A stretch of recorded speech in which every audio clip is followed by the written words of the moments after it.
Hi everyone, day 25, and I'm realizing that I only have 5 or 6 days left to do this commitment, to complete this commitment for daily videos in August. So I wanted to remind you, one of the reasons why I decided to do these weekly daily videos for the month of August is because I'm celebrating my birthday. But not only am I celebrating my birthday, I'm celebrating how far I've come, and I'm celebrating, the peace and abundance in which I find myself, and I wanted to share with you all.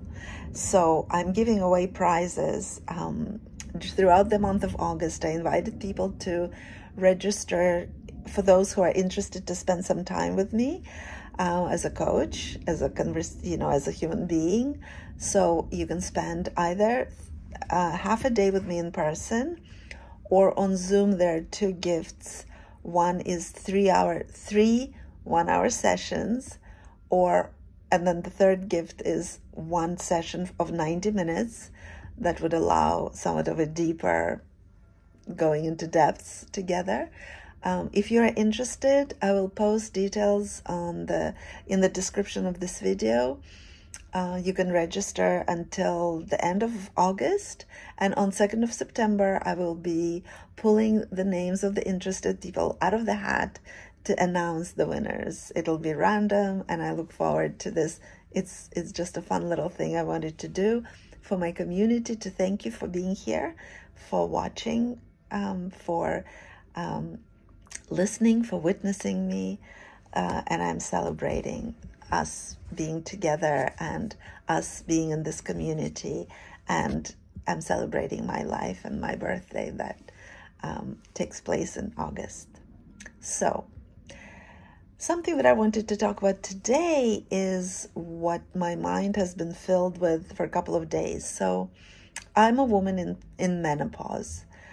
I speak about it relatively freely in my sessions and my group sessions particularly, and yet I never really publicly kind of discussed it this way.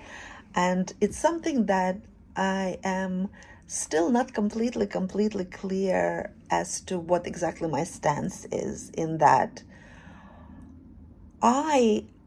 through my work on accepting my aging, I have come to full acceptance of everything that means. It means my graying hair. It means not really doing anything to hide the signs of aging. So, of course, I'm noticing, it was a whole process for me to get used to having my gray hair on display. It wasn't easy. The first year, as I decided to grow out my roots, I've written about this before, it was very uncomfortable. The me who has decided to live with my gray hair was bumping heads with the me who was conditioned to hide my gray hair, to color my hair. And it got to the point where, I was coloring it about every 4 weeks, but really the touch-ups had to start within maybe 10 days to 2 weeks after I would get my hair done. So it was a constant vigilance. I was scared to if anybody would see my roots.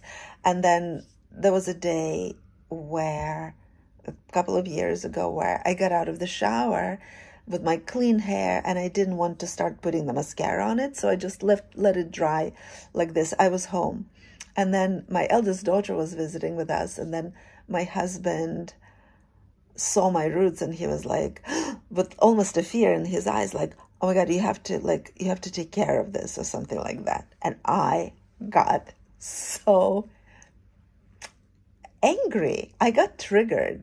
Because here's a man who is fully gray. He's been gray for years. I mean, aging right there with me. And yet, when it came to my hair, he felt that it was, I needed to hide it. And it's that actually was the first impulse for me to stop coloring. Because the way he behaved and the way I felt it, the way I experienced it, is that my gray hair was somehow shameful. And it's not. And again, those of you who follow me, you may know I've written about this. My mom is going to be 80 this year. She still colors her hair. So my mom at 80 has dark hair, and she cannot even imagine not doing that, right? So this is where I come from. So for me to embrace my gray hair was, it wasn't half-hearted. It wasn't unimportant. It was very serious. It was very important, and it required that I go through a whole cycle of like working through my own resistance and my own fears and my own worries and my own discomfort with aging. And then what else? I mean, there are many other signs, right? Besides the fact that I haven't had my period now for a few years, which is like the sign, you know, the final sign that you're actually in menopause now rather than perimenopause, which could be as long as 5 years before. I had also, especially lately, started noticing that I get tired a little more. My body looks very differently, starting to look very differently. I was always quite toned and thin. I was always practicing yoga for the last 25 years. And yet, as rigorous as a practitioner I was of yoga, in the last year or two, I noticed that I needed to like slow down and push myself less. Like, I noticed that my body didn't want to be pushed anymore. I also didn't want to be so militant with my practice. It was more like stretching and like more slow, more of stretching rather than like this very rigorous and very active and very dynamic yoga that I practiced for most of these years. And then also just now being naked in front of the mirror, skin is sagging. Skin is sagging on my face as well. My belly that I was always so proud of because it was like always so toned and flat is no longer toned nor flat, although the muscles are there behind the skin. So it took me a really long time not a long time, but it took me some time to come to this acceptance of this process. When I look at my sagging skin on my belly, I also know that I carried 3 children in there, and one of the pregnancies was twin pregnancy. So my skin was stretched extremely, you know, and yet I don't have any stretch marks, which is, you know, the miracle of the elasticity of our skin. But now, with age, the elasticity is not the same, and so the skin is kind of starting to sag. And all of these things is the fact that I'm even talking about it publicly, right, means that I've gone through a certain stage of acceptance, and I'm kind of looking at all of these signs with actual gentleness and tenderness and gratitude that I'm a woman of 58 years old. I'm still here. I'm still healthy. I had, you know, given birth to my children for whom I prayed because I couldn't get pregnant for a while, and that was a real drama in my family. And so the fact that I was able to carry these children, give birth naturally, is a huge miracle and joy in my life. And so when I look at my belly and see that it's not perfectly flat and toned anymore at 58, although there may be plenty of women who maybe have those toned bellies still, I'm rather choosing to focus on the gratitude for this body, for this life, and for the fact that I am actually even able to live long enough to witness these changes. So that's my journey. And then in the last several days, particularly on the night when I couldn't sleep, my first night in Paris, when I was jet lagged, I listened to this woman, Dr. Marie-Claire Haver, or Haver, maybe in English. I'm not sure how she pronounces her last name, who has a huge following on Instagram, like 1.9 million people or something like that. And I resonate with some of the things she's saying. For example, she confirmed the information that I've already heard before, where the medical studies, all the research that's done is mostly done on men. A lot of the medication is being tested for men, and women's bodies are very different, and there is just like a real deficit of information for women or research for female body and how we react to medication and everything else. And also she is talking a lot about menopause. In fact, she wrote a book, I think, called New Menopause, where she is very, for me, almost militantly fighting to reverse the signs of menopause, or like whatever happens in the body. Now, I should also say that although my mother had horrible, horrible hot flashes, I amazingly did not.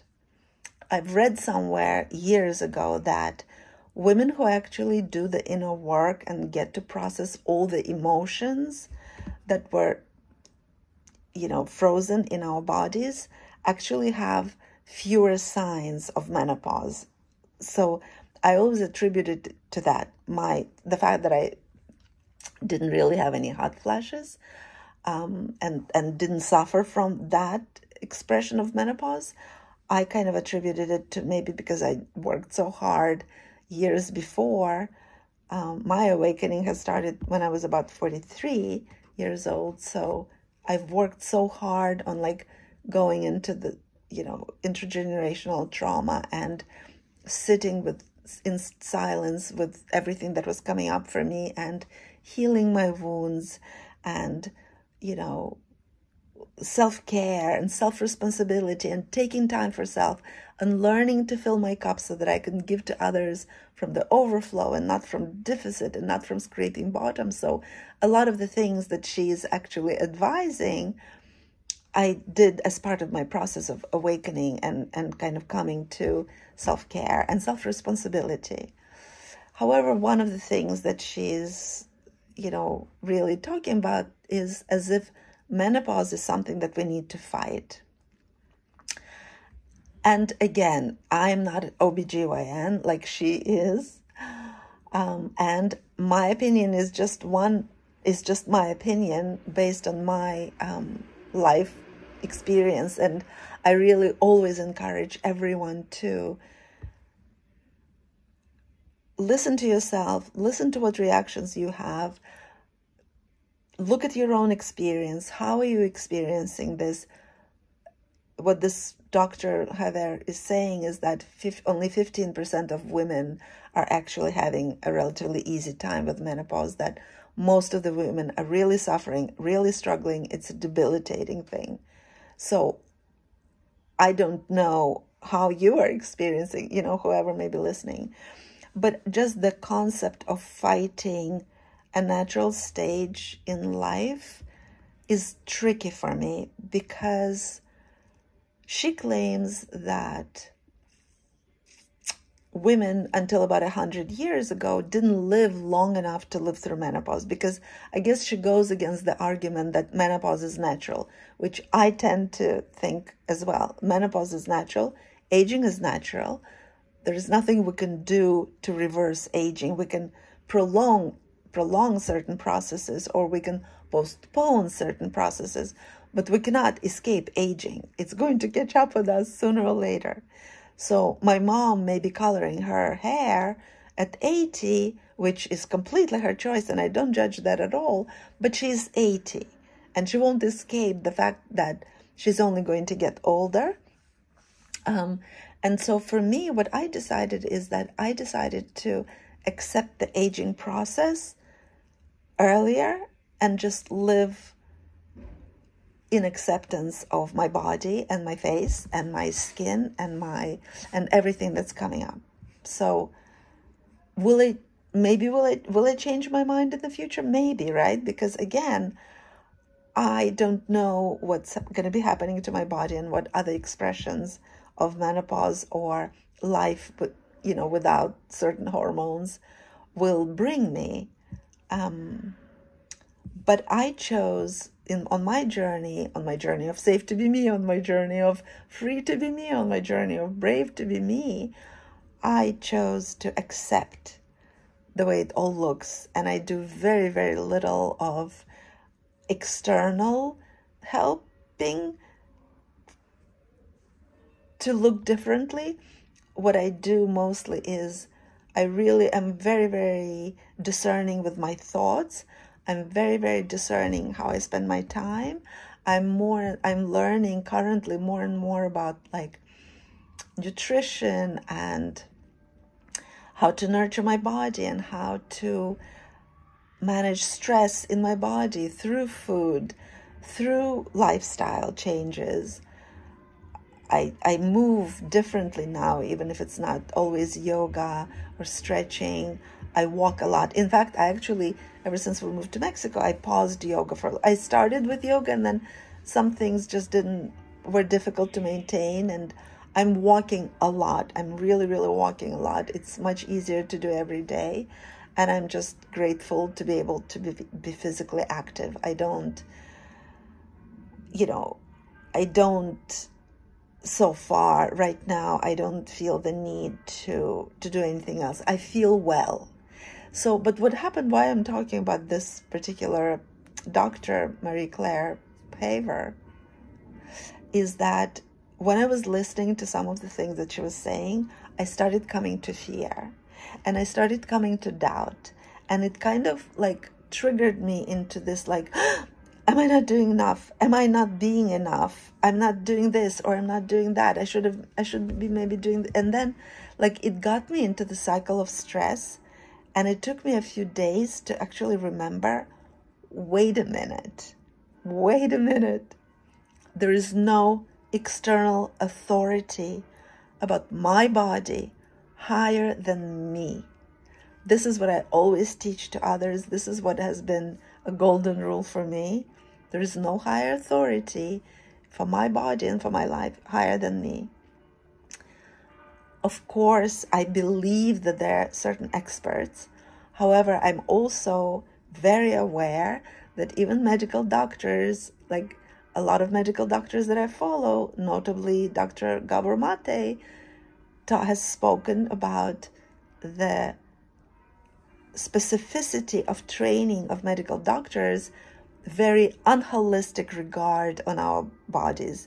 The whole medical industry is focused on treating a symptom, fixing things that are pathologized, but maybe very much part of our cycle, and not really looking at the root cause.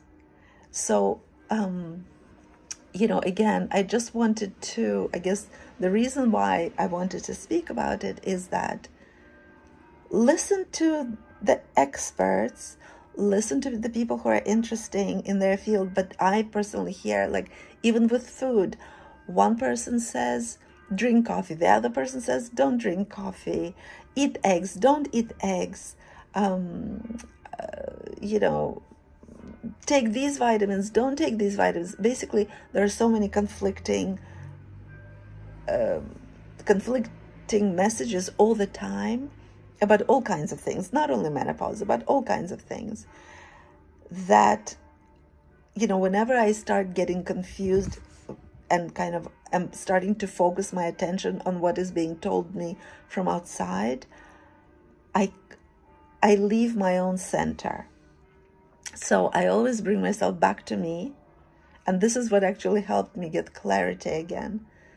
After like all the fear and hesitation, I went back to me and I kind of, had a little talk with my body, and I reconnected to myself. And when I reconnected to myself and listened to myself deeply, I realized that my body always leads me exactly where I need to go. And if there is something that I will feel is off, I will feel it in my body first. And that's when I will, take measures. But meanwhile, for me, I'm finding I'm listening to my body. Whatever may work for someone else may not work for me. And especially any kind of advice that creates havoc in me inside, and where I get confused or scared, like I never want to make decisions out of fear again. So basically I wanted to kind of share what I'm going through with this, and that I've gotten myself back to a peaceful place after I have reconnected to, after I remembered that my body, this is what I also teach many women, my body is not my enemy. There is nothing scary that can happen in my body. My body is not separate from me as a holistic expression. So I will know I am working in tandem with my body. I serve my body and my body serves me. We trust each other. And I decided to live from that kind of inner trust, knowing that if there is something that I will need to change or address, my intuition will kick in, and I will know what to do.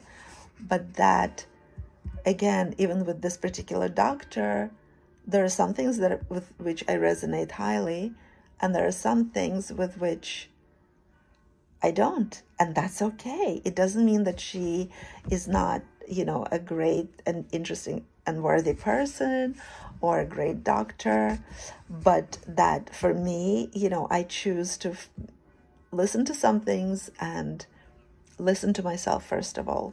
So that's where I am today. Just wanted to share. Let me know how this lands, and if there is anything you'd like to share with me about this. I know that it's a subject that can raise a lot of emotion, trigger a lot of emotion. So would love to hear from you if you have anything. And I will see you tomorrow.